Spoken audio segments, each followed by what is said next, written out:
Et il faut quand même savoir que depuis 35 ans, aucune découverte biologique majeure n'est sortie de l'Institut Pasteur. Aucune, zéro. Il n'y a pas un prix Nobel à l'Institut Pasteur depuis 35 ans. Il n'y a jamais eu un prix Nobel à l'INSERM, de toute l'existence de l'INSERM.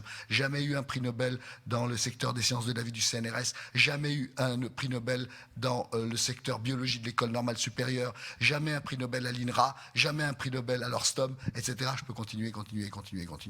C'est ce que nous appelons, nous, dans notre petit cercle, d'un mot de code qui est AF38, c'est-à-dire l'armée française en 38. Oui, ne rigolez pas, comme disait Coluche, c'est votre pognon. Et c'est votre avenir. Ce sont des gens qui n'ont pas fait faire de progrès à la science. Je veux dire que si moi, demain, il me vient à l'idée d'attaquer le TGV ou Airbus, j'aurai en face de moi des gens qui, auront des opinions différentes, mais qui au moins ont une légitimité.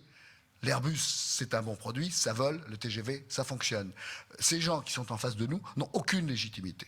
Ils n'ont fait aucune découverte depuis 35 ou 40 ans. Il faut que ça se sache. C'est un système qui est en déroute. La France est très performante dans un certain nombre de domaines. En biologie, nous sommes dans le même état que les Anglais sont par rapport à la fabrication de chemins de fer, par rapport à nous, sur le plan du TGV.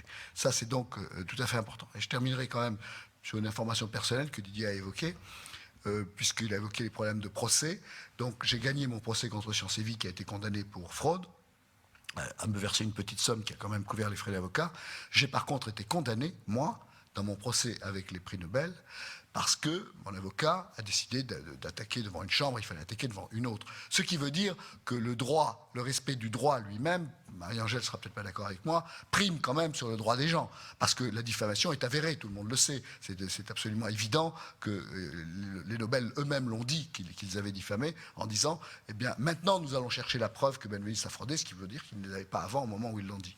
Bien, eh bien, non seulement je n'ai pas eu satisfaction, mais j'ai été condamné à leur donner de l'argent.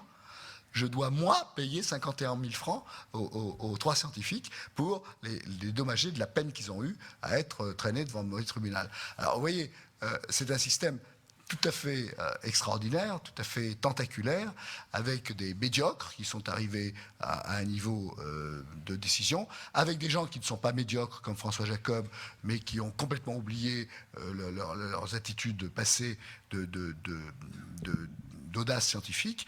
Et effectivement, devant ce constat, moi, je suis, dans l'ensemble, assez pessimiste. C'est pas parce qu'éventuellement Jean-Pierre sera reconnu, ou qu'éventuellement, moi, grâce à des capitaux américains, je finirai par sortir un produit et que les gens diront, ah bah oui, finalement, c'était vrai, que l'arbre doit cacher la forêt. La forêt, c'est qu'à l'heure actuelle, il y a un système de répression idéologique forcenée sur la science, et que ceci nous menace tous dans notre existence.